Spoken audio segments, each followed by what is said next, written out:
Thank you, John and Soren, for this lovely community. And I'm thanking Where are you my calling friend. from? I'm from Egypt, Where in Egypt? in Cairo. Oh, wonderful. Have you been on before? I've seen your background before, but I can't remember whether you actually asked the question before. No, it's my first time. Great. It's But I've actually, seen you. I see that whatever it is that's behind you is very unique, and I remember it. oh, thank you. Um, well, I really appreciate this community. I thought I would never get picked, so I don't know if I'm ready with the question. So, That's all right. um, Don't worry about that. okay. Okay, so my question is, I've been meditating since I was a child, and I've been practicing mindfulness and also taking a lot of roots to self-healing through different mediums, like shamanic medicine and stuff like that. Um, Yet the thing that I'm wondering, like what you're thinking about, is because everything is energy and everything is contagious. Um, how do you uh, I think when we meditate and go into that realm, sometimes our energy is wide open, and then we're more vulnerable to picking up on everybody else's energy, and that can get really draining. Yeah. And also a lot of people, they I wanted to ask you about spiritual bypassing, where they would meditate out of a trend and then they suppress their emotions and then they become a bit arrogant with it, and Yeah. then it makes me wonder, if I'm able to observe other people's energy and perceptions, how do I know that I'm not wrong also in my discernment, because the mind is so powerful. Well, if I'm not being sure what it is that you wanted to ask, you're asking some incredibly profound questions. Uh, uh yeah, I guess I'm asking, how do I know if I'm not delude, projecting something? deluding yourself or projecting. Yeah, like why would it bother me if somebody is going through a spiritual bypass? Why is that bothering me? Well, compassion for the other person. You know, if somebody is utilizing the meditation to avoid some deep psychological um,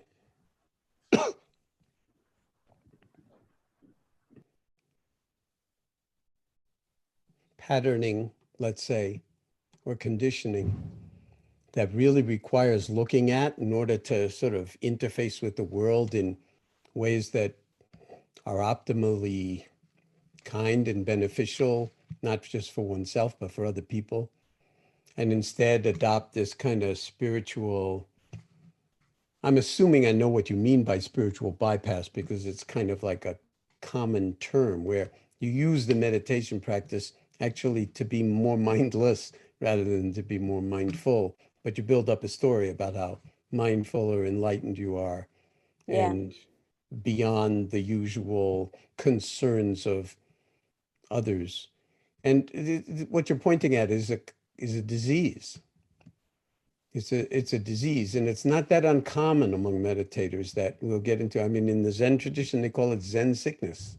Yeah. You get, and there are many different ways to describe it, and there are many different forms of it. So you can get attached to emptiness, you know, for instance, and then go around being completely idiotic and really insensitive to other people because you think you understand how, you know, sort of they should be, and totally unattached. And meanwhile, you're totally attached to your own uh, ego trip around whatever you think your realization is. Yes, I So, think that you said exactly.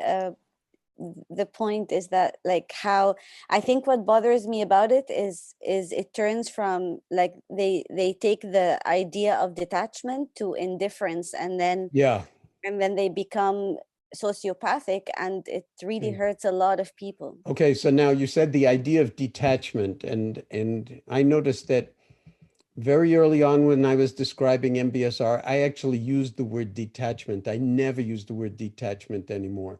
I use the word non-attachment.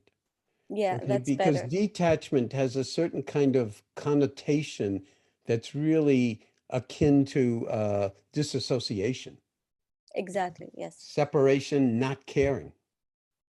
Non-attachment is totally different. And that's why, in some sense, I didn't think about this at the time, but somehow I felt it was important to weave into this guided meditation the realization of interconnectedness, so that kindness arises spontaneously out of that sense of interconnectedness. So it's not like we have to generate loving kindness or make ourselves more compassionate, but to actually realize that that impulse is woven into us, but often we suppress it.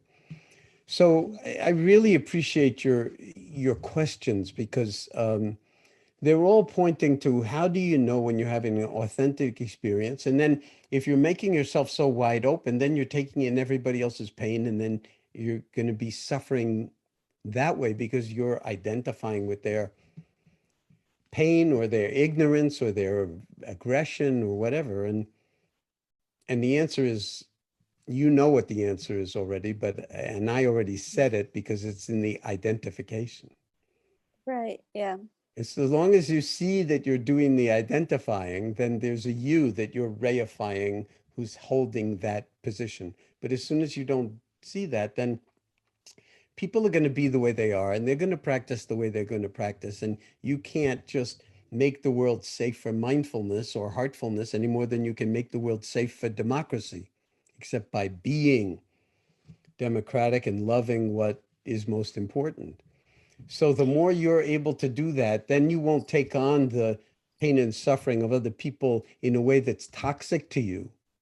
But that doesn't mean that you won't feel their suffering, and yeah, or that you'll shut yourself off to it. But you'll be so transparent to it that rather than it becoming toxic for you, you will utilize it to either act or in whatever way you can embrace the actuality of not just their suffering, but their humanity. And I that may actually be all you detached can do. myself. Oh, What's that? sorry. I actually, that's what I did. I would just isolate myself, because it gets overwhelming Yeah. to Well, be that's around. that's good. You have to take care of yourself. Yeah. But you don't want to necessarily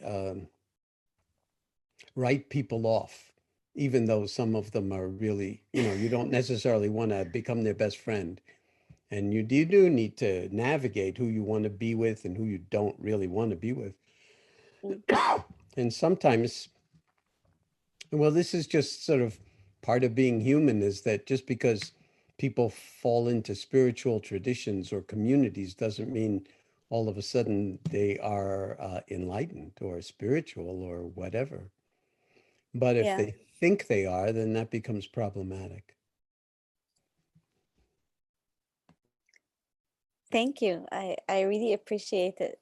Thank you very much. Yeah, you're quite welcome, and keep asking those questions yourself, because as I've been saying since day one, where the question arises out of, there's an enormous landscape of multidimensional landscape of information that can be your true ally in developing your own practice in ways that optimize well-being and insight and healing, and minimize the ways in which you yourself might suffer through either what other people do or your own taking on of other people when it might not be wise for doing that.